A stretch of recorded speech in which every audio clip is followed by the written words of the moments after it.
Hi, welcome to my channel. I'm Beatrix Snyman from Beatrix Designs. Here you will learn how to master Tunisian crochet and much more. If you don't want to miss anything, remember to subscribe and hit the bell, or you can visit my website at www.beatrixdesigns.co.za. Enjoy!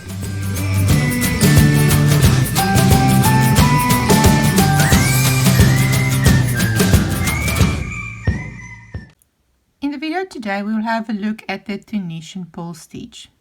It looks similar to the knitting purl stitch that you find in knitting, and you can see that in the front it got the familiar bumps that gives the characteristic of the purl stitch, but at the back it still have that familiar reach that is created by most of the Tunisian stitches. If I can also compare this stitch to the Tunisian reverse stitch, I can show the sample of the Tunisian reverse stitch. This is the front of the reverse stitch, and the front of it looks exactly like the back of the purl stitch. Whereas if I turn around the reverse stitch sample, you can see the back looks like the front of the purl stitch. Both look like the purl stitches, and here both have the familiar reach that's created at the back of most Tunisian stitches, but for the reverse stitch it will be the front.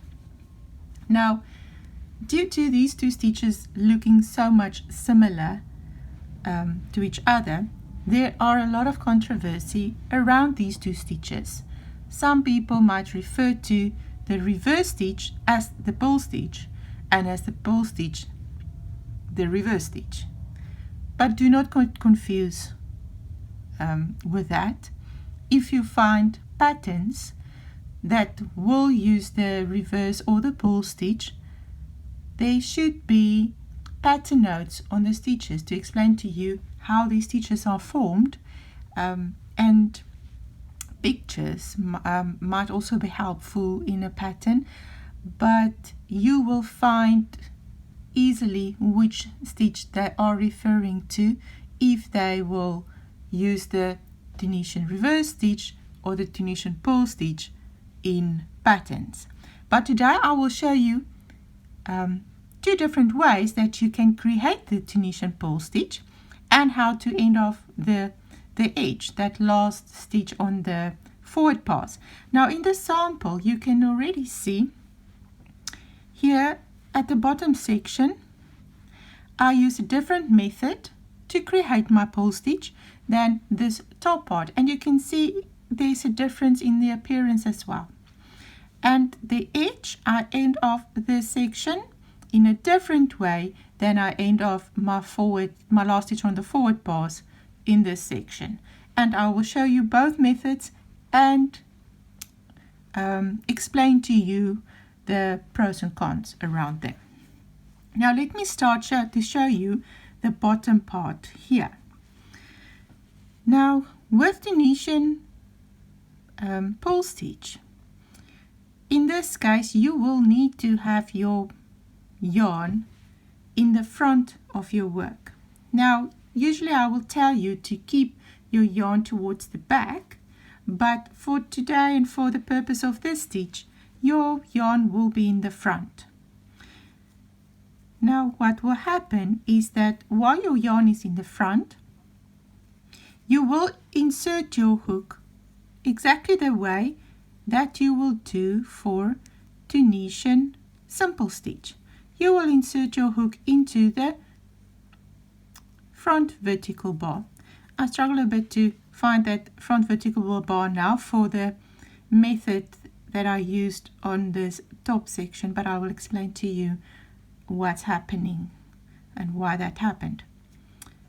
Now insert your hook into the direction that you work for a Tunisian Simple Stitch. With a yarn that's in the front, you'll have to yarn around that front vertical bar and keep your yarn under your hook and then bring it to the back. Now, to create this stitch can be tricky if you just yarn over and try to pull it through. You might find that you struggle to get the loop pulled through the front vertical bar which you inserted your hook into. Now, to compensate for that, you just press down on that loop that was created when you place the yarn in front of that front vertical bar. Yarn over. As you press it down, you will find it easier to pull up the loop from the yarn over step. Insert the hook into the next vertical bar. Keep the yarn in front of your hook. Yarn around that front vertical bar. Keep the yarn under the hook. Yarn over. Press with your thumb onto that yarn that you bring to the front and pull up the loop. Bring the yarn to the front, keep it in the front. Now for me it's just easy, instead of placing the yarn physically in front of the hook, I just take my hook and bring it to the back of my working yarn, because it's exactly the same thing as if you just physically bring your working yarn to the front. So I'll just get my hook at the back of my working yarn, insert my hook into the front vertical bar, and just slip this yarn underneath my hook, yarn over, press down there at the front and pull up a loop. Now this is the usual general method of creating your purl stitch in Tunisian crochet. And this method might be a bit tricky at times. You need to get the tension consistent on this method, and you will really find if you do not press down your yarn here at the front, you struggle to get your yarn pulled through that loop. Now let me just finish this row, then I can show you one of the ways that you can work your last stitch on the forward pass. Here I have my last stitch. It's a chain, the first chain one that I was created on the return pass, and I will just insert my hook also into that front vertical bar that was created by the chain. And when I do that, it will create these bumpy look appearance on the edge of my work. Now to do a return, I will just return as for most Tunisian stitches. I will return Tunisian simple stitch wise. That is just a simple way of explaining the method of returning, working your return pass. Now if I work my stitch in that manner, you can see the appearance that it creates on my front piece.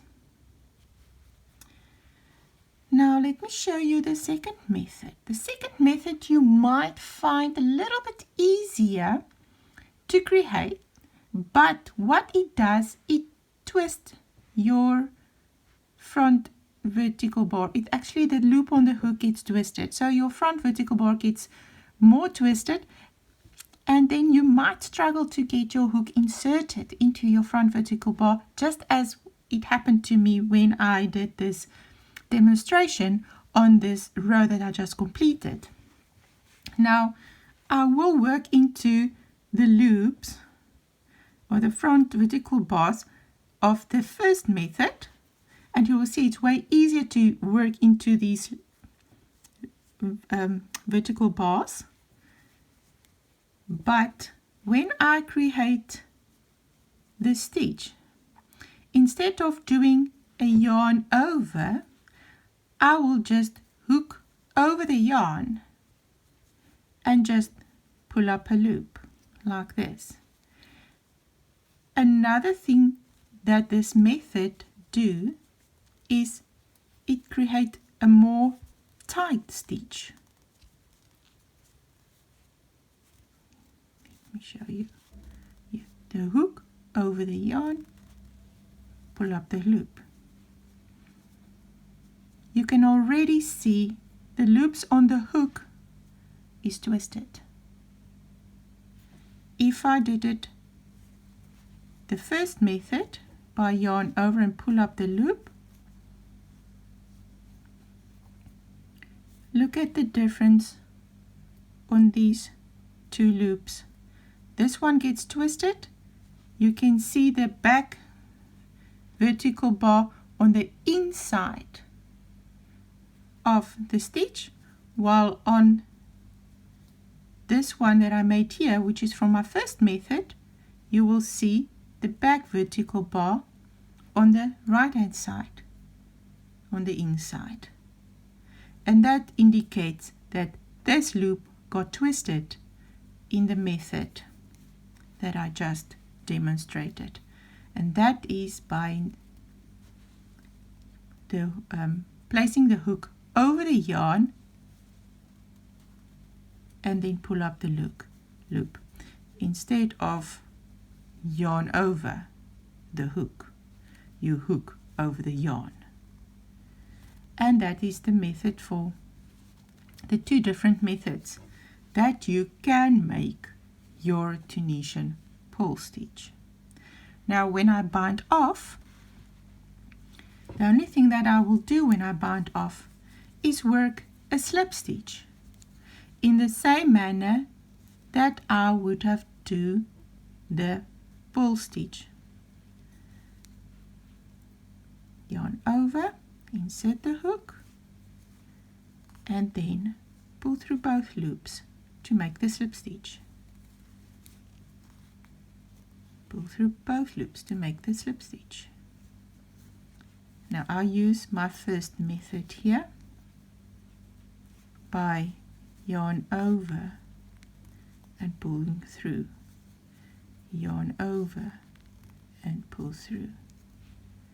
Insert the hook.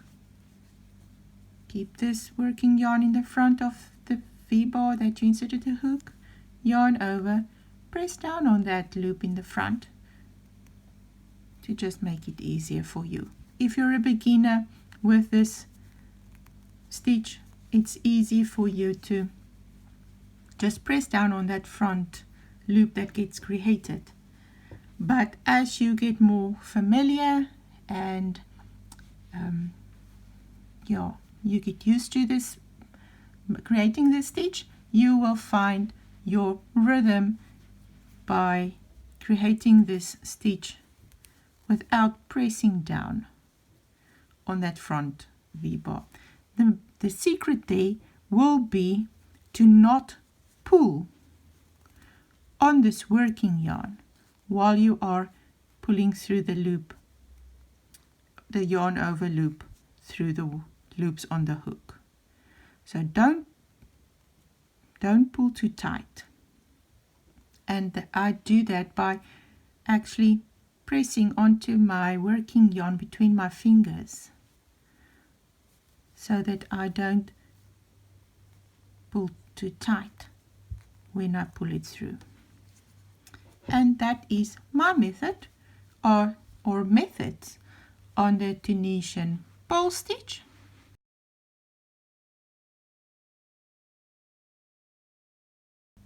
What is great about this stitch is that it also lies nice and flat, and they do not have that familiar curl like in Tunisian Simple Stitch or the knit stitch or the full stitch.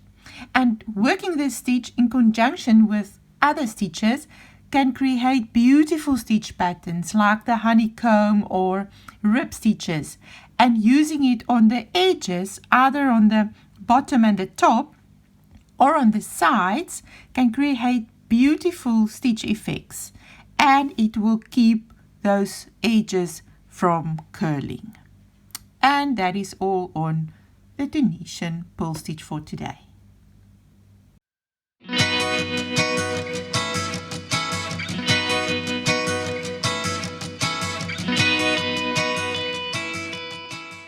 Hope you enjoyed this video. If you found anything valuable, please share this with your crochet friends. Also, you can leave a comment if there's anything that you would like to see in the future. And remember to subscribe. Thank you for watching. Goodbye.